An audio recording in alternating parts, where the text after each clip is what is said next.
A CEO's deep focus is super important. In order to manage and run a whole company, you need laser focus as a CEO, but at the same time, you need to be able to multitask and handle a bunch of things within small period of time. For example, Elon Musk does this thing where he does 5-minute intervals, which is crazy. He spends 5 minutes on different things and that's how he plans out his whole day. Whereas there's other CEOs that just literally go on getaways for like 2 weeks straight and they literally do nothing but just focus, plan, read books on how to go ahead and solve the company's next problems. So there's many different things that CEOs do, and that's exactly what we'll be talking about in today's video.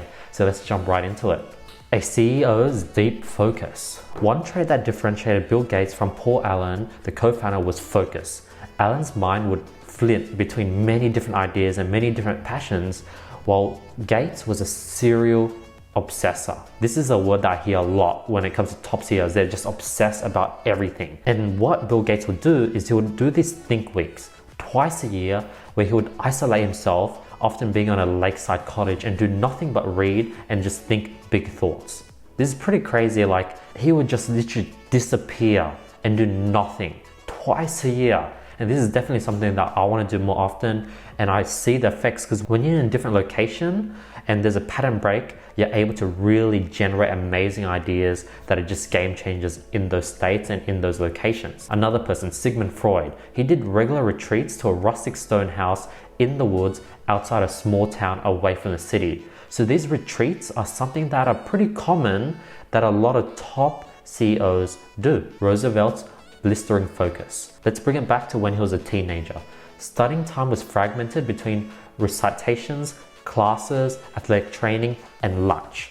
The remaining fragments didn't usually add up to a large number of total hours. So he would only be doing schoolwork during these periods and only doing so with blistering intensity. So what I'm saying is that he had all these different things from lunch, athletic training, classes, recitations, and only the small times in between did have time to go ahead and study. And he was able to really maximize those small amount of times with super focused work, and as a result do pretty well. The amount of time he spent at his desk, comparatively small, but his concentration was so intense that he could afford more time off work from schoolwork than most other students. So quality over quantity. Next, let's talk about CEOs in generals. To ask a CEO to spend hours thinking deeply about a single problem is definitely a waste of what makes him or her valuable. It's better to hire 3 smart subordinates to think deeply about one problem and have them bring the solutions to execute for final decisions. So rather than you constantly trying to troubleshoot one problem, just hire experts, hire consultants in that field to figure it out for you, and you want to do that with every single problem. So instead of being able to sort of just focus on one sector and let other sectors of your business suffer, hire people to handle each sector and you focus on the hiring, you focus on the overall thinking, and let these individuals come back with a solution to the problem, implement that, and you focus on just hearing solutions, implementing them across many different sectors. That's sort of what a good CEO should do. Next, CEOs multitasking. This approach is not for the deep work novice. So CEOs have the ability to rapidly switch their mind from shallow to deep work mode, and this doesn't usually come naturally.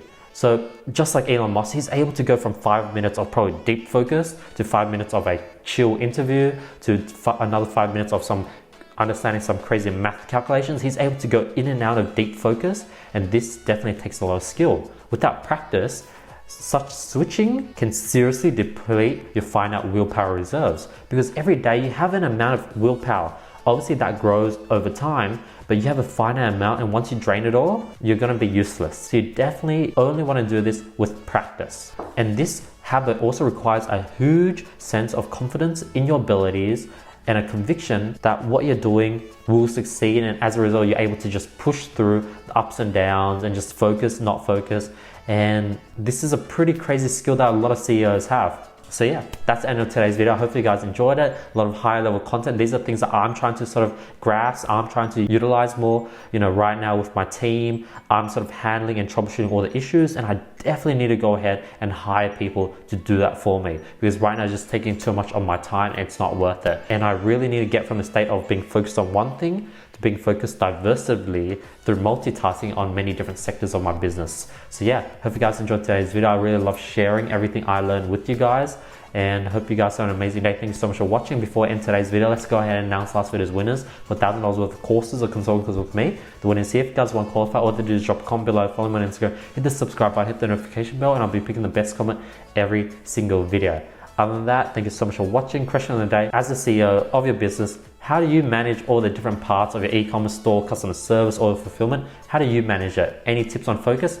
Let me know in the comments below. Other than that, I hope you guys have an amazing day, and I'll be seeing you guys tomorrow with much more value. Peace.